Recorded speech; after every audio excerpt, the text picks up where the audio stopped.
KGF Pushpa business man మనందరికీ తెలిసిన smuggling and గ్యాంగ్స్టర్స్కి సంబంధించిన స్టోరీస్.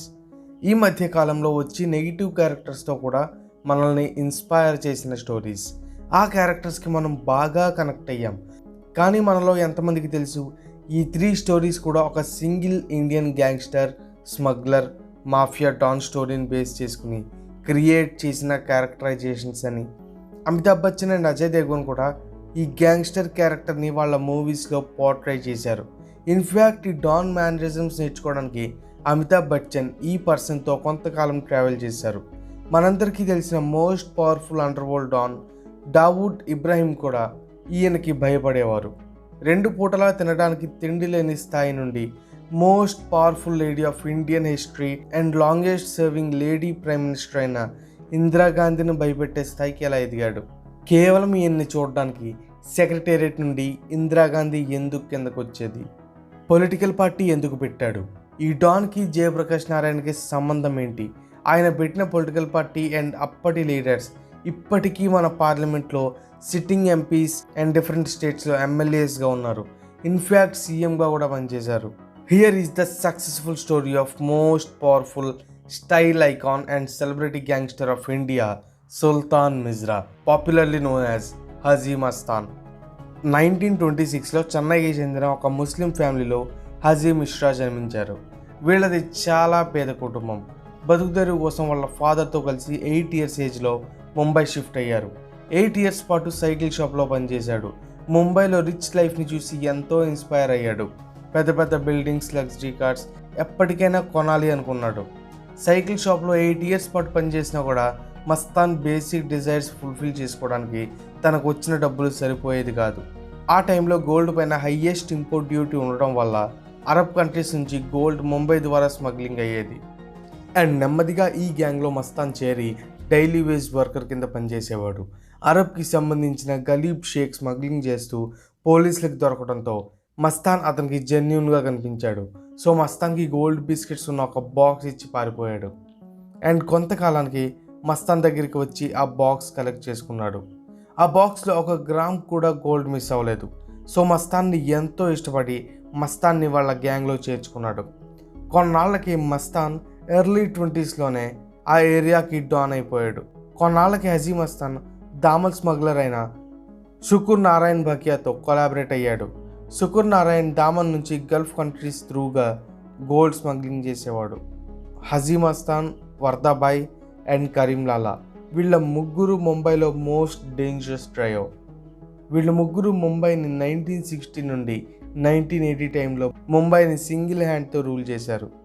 మస్తాన్ ఎప్పుడూ కూడా గవర్నమెంట్ అండ్ పోలీస్ అఫీషియల్స్తో చాలా ఫ్రెండ్లీ రిలేషన్స్ మెయింటైన్ చేసేవాడు. దావూద్ ఇబ్రాహిం కూడా మస్తాన్ని మీట్ అయ్యి వాళ్ళతో కలిసి పనిచేశాడు. అండ్ ఆ తర్వాత అండర్ గ్రౌండ్కి వెళ్ళిపోయాడు.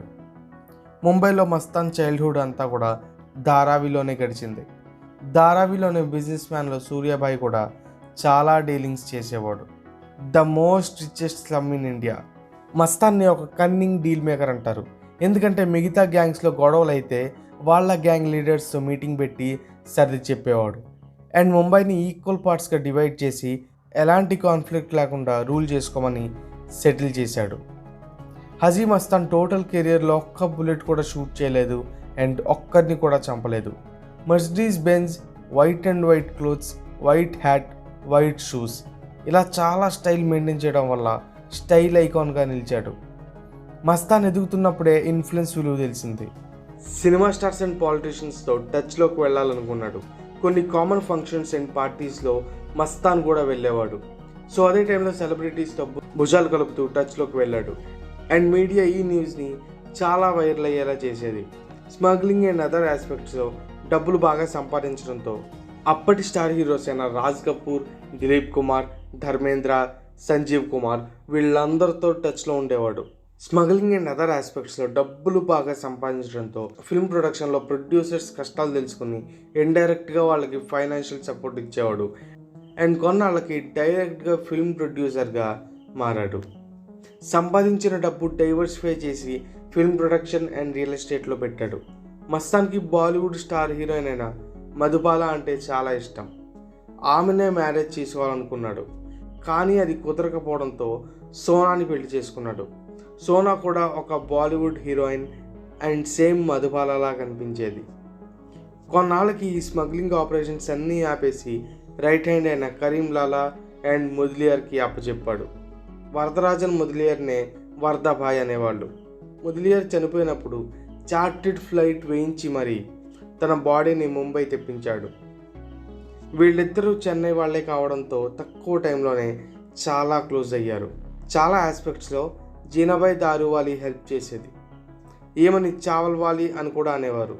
ఎందుకంటే రేషన్ రైస్ని బ్లాక్ మార్కెట్లో అమ్ముతూ చాలా పెద్ద బ్లాక్ మార్కెట్ని ఎస్టాబ్లిష్ చేసింది. నెమ్మదిగా కాంటాక్ట్స్ పెంచుకున్న జీనాబాయ్ లిక్కర్ బిజినెస్లో కూడా అడుగుపెట్టింది. దీంతో ఈమె పేరు జీనాబాయ్ దారువాలి అండ్ చావల్వాలీగా మారిపోయింది. మోస్ట్ ఆఫ్ ది టైం మెర్సిడీస్లోనే తిరిగేవాడు అండ్ సీవ్యూ ఉన్న ఒక పెద్ద బంగ్లాని ముంబైలోని పేద రోడ్లో కొన్నాడు. అతిపెద్ద బంగ్లా ఉన్నప్పటికీ ఆ బంగ్లా టాప్ ఫ్లోర్లో ఒక పెంట్ హౌస్ కట్టుకుని అదే రూమ్లో లైఫ్ని లీడ్ చేశాడు. ముంబైలో first don, celebrity gangster and style ఐకాన్గా హజీ మస్తాన్ ఉండేవాడు.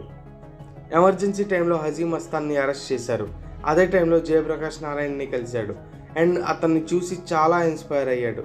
హిందీ కూడా నేర్చుకున్నాడు. జైలు నుంచి బయటకు వచ్చాక ముస్లిమ్స్కి ఎంతో పవిత్రమైన హజ్కి వెళ్ళాడు.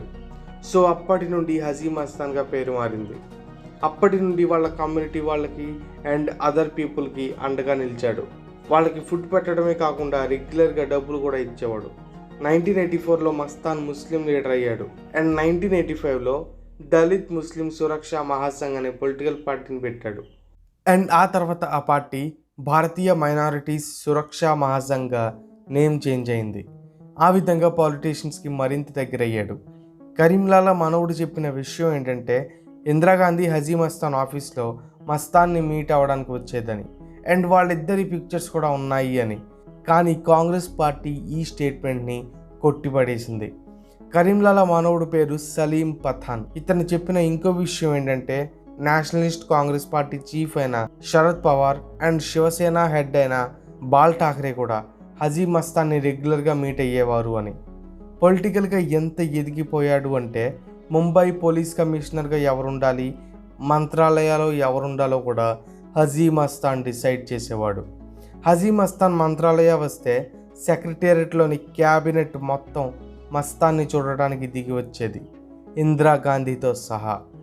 ఇందిరాగాంధీ రెగ్యులర్గా పేడంలో కరీం లాలాని మీట్ అవ్వడానికి వచ్చేది. మస్తాన్కి మగపిల్ల లేకపోవడంతో సుందర్ శేఖర్ అనే అబ్బాయిని అడాప్ట్ చేసుకున్నాడు. బట్ హిందూ ఫ్యామిలీలో పుట్టిన ఈ అబ్బాయిని ఇస్లాంలోకి కన్వర్ట్ చేయలేదు. కానీ ఆ అబ్బాయిని మస్తాన్ సులేమాన్ మిజ్రా అని పిలిచేవాడు. గైస్, వీడియో ఎక్కడి వరకు చూసారంటే వీడియో నచ్చితే లైక్ చేయండి అండ్ మరిన్ని వీడియోస్ కోసం సబ్స్క్రైబ్ చేసి బెల్ ఐకాన్ యాక్టివేట్లో ఉంచండి.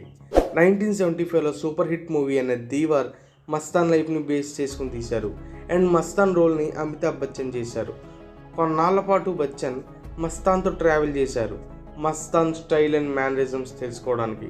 2010లో once upon a time in Mumbai ఈ మూవీలో కూడా మస్తాన్ క్యారెక్టర్ని అజయ్ దేవ్గన్ ప్లే చేశాడు. ఇవే కాకుండా మస్తాన్ లైఫ్ని బేస్ చేసుకుని ఎన్నో మూవీస్ వచ్చాయి. జూన్ 25న కార్డియాక్ అరెస్ట్తో మస్తాన్ చనిపోయాడు. ఈ వీడియో పైన మీ ఒపీనియన్ని కమెంట్ చేయండి అండ్ మళ్ళీ నెక్స్ట్ వీడియోతో కలుద్దాం. అంతవరకు సెలవు. Thank you.